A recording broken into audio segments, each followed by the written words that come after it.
the story of the underwater lights and communication to divers. You remember the man with the crown and the helmet back there early on?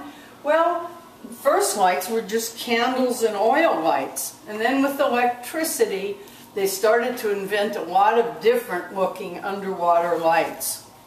These are some of the first divers' flashlights. Look how pretty they are. The copper and stainless steel. They're pretty heavy too, so that if you lay them down, they don't float to the surface. And now we come to the helium exhibit. And with helium, divers could go down deeper and stay longer. What are those? Those are some early knives. Nice. Everything has to be heavy if you're a diver. Are they real? Those are real knives, yes. Made for these special heavyweight helmets. What do you use them for underwater? Well, say you got underwater and you're a diver and your rope gets tangled. Now you're stuck. You whip out your knife and cut the rope. Or maybe you're working on something and you need to pry a little teeny piece of something loose. It's a handy tool. Pretty much whatever you'd use a knife for up here, you can use it underwater. Why would they have gloves like these and not like five little hands, you know? Well, we're Florida kids, so it's hard for us to understand that, but it gets really cold if you're diving in the North Sea. Yep. And if your fingers are separated, they tend to get colder than if they're in a mitten. And so the mitten helps you keep your hands warmer. Makes it kind of clumsy to work. Can you imagine unbolting a little screw? Yeah. This is the story of scuba diving and to take us up to where we are today. And the French invented the regulators. And they started back in the 1800s and went up with some funny looking early regulators to the regulators that we use now. The Germans invented the rebreathers on this side, also in the 1800s, and rebreathers were mostly used for military and scientists for diving. Scuba is what we use now when we say it, and we use something that looks a lot like these more modern regulators. Oh wait, looks like Chuck is just about to feed the fish. Chuck, hold on just a minute and let's get the kids involved. This is a chance for you to put your head in a diving helmet and see what it would have been like to be underwater right there with the coral and fish. Chuck, why don't you go ahead and feed the fish? Let the kids see that. In this tank we also have the first and only tank-reared sea urchins on display that were raised by Martin Moe in an effort to develop a technology to raise enough urchins that were killed in a blight to repopulate the reef and perhaps help us with getting rid of the coral that's overgrowing, or the algae that's overgrowing the coral. Thanks, Chuck. I'll just ask you about 500 questions and I'll take the kids' place while they're in there. Okay. They're having a great time. This is a really cool museum. Thank you. Yes, it is. There's lots of things for kids to do here. It's so much more exciting than I thought when I first saw the sign saying diving museum. Yes. I came in, I was like, it wowed me completely. It's so far beyond what people would think. It's still a hidden jewel. We're Exactly. a relatively new museum. We've only been open 6 years. And I think people are kind of surprised when they come in and realize that the whole rest of the building, not just the part under the awning, is diving museum. Exactly. It's so much more than people would expect. The last exhibit is deep diving into the deep water. Let's stop here just a minute because I want to show you something. The tallest mountain in the world is Mount Everest, and it's about 5.5 miles high. The deepest valley in the world is the Marianas Trench, and it's 6.8 miles. I heard that in, I think, the Titanic, or in the actor Titanic went and dived over there. Absolutely. James Cameron just last week, I think, went down to the bottom of the Marianas Trench. He was only the 3rd person in the whole world ever to do that. 2 other men went down in 1960. And 2,000 people have been to Mount Everest. and 12 men have walked on the moon. So we have to start paying more attention to our deep sea and putting more science and research into the exploration of the sea so that we can take care of our ocean. It won't matter if there's life on Mars if we destroy the oceans around us and destroy planet Earth. What kind of fish is that? That's an anglerfish from the deep water. When you get underwater, there are creatures that really look like alien life. It's very dark in the bottom of the sea, and so he has a little light on the end of that little fishing pole that he sticks out. And when little fish come to pick at the light, thinking that maybe it's a piece of plankton, you can see they go into that big mouth.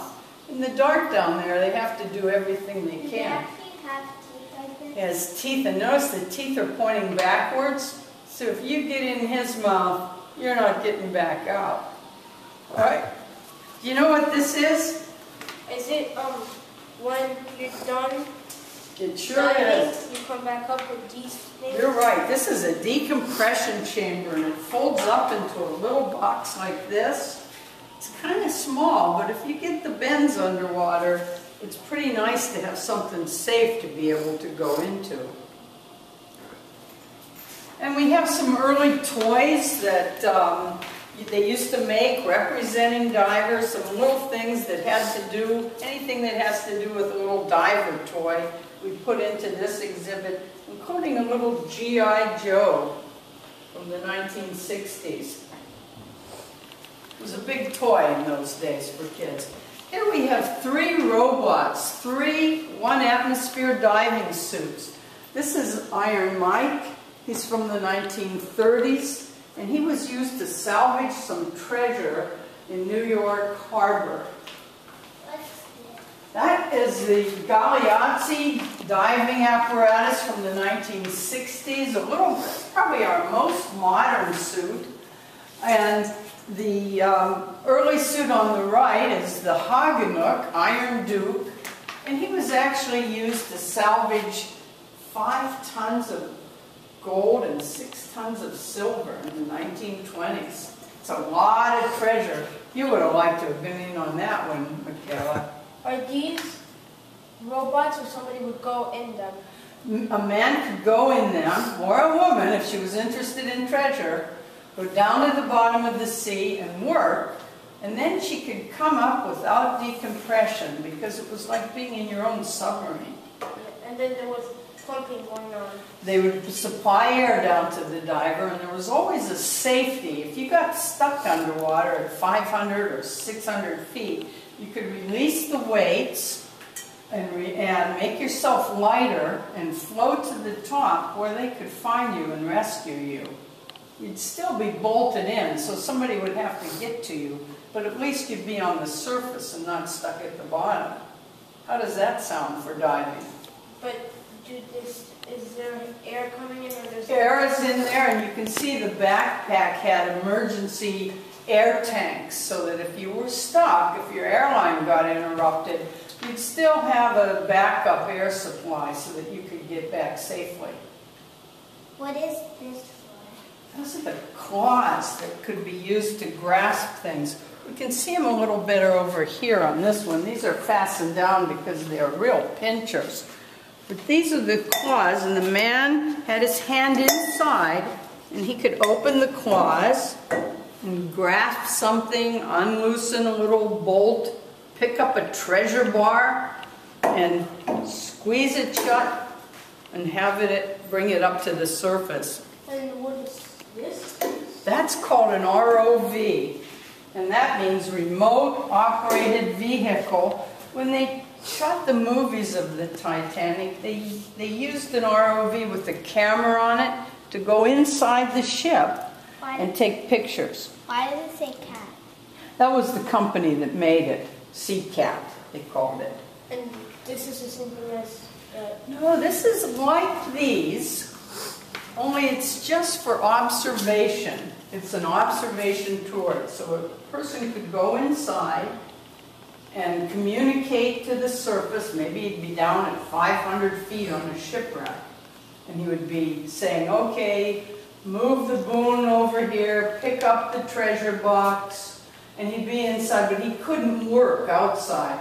At very deep pressures, you can't move your arms and legs under the force. Let's go back to the surface. Come on out here, and you're going to come into our museum store.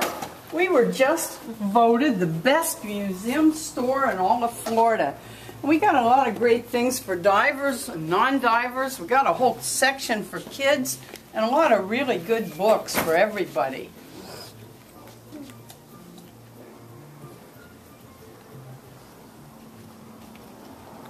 This is a really neat mug. When you put hot water in it, the black disappears, and out comes Art McKee, father of treasure diving. So while your drink is hot, you'll see this when the drink is hot. He's also out on the mural out on the wall, as you see from the road. And when the drink is cold, you just see an old wrecked ship. Kind of neat, huh? Well, Noah, Mikhaela, I thank you for coming to the Diving Museum, and you guys ask a lot of good questions. Thank you. Now they shut up. You see how they are when they see all that exciting stuff? They couldn't quit talking. And I want to thank our sponsors of See My Beach for making it possible for nonprofits like us to tell you about ourselves. Thanks again, kids. Come back and see us. Okay. Thank you so much, Bye, Dr. Noah. Bauer. See you later. Bye, guys. Oh my God, this is so much fun. That was an awesome experience. I think everybody should come to Florida Keys Diving Museum and visit and enjoy The fun place. everything. So everybody in the whole world should come, huh? Yeah. But not on the same day, right? All right.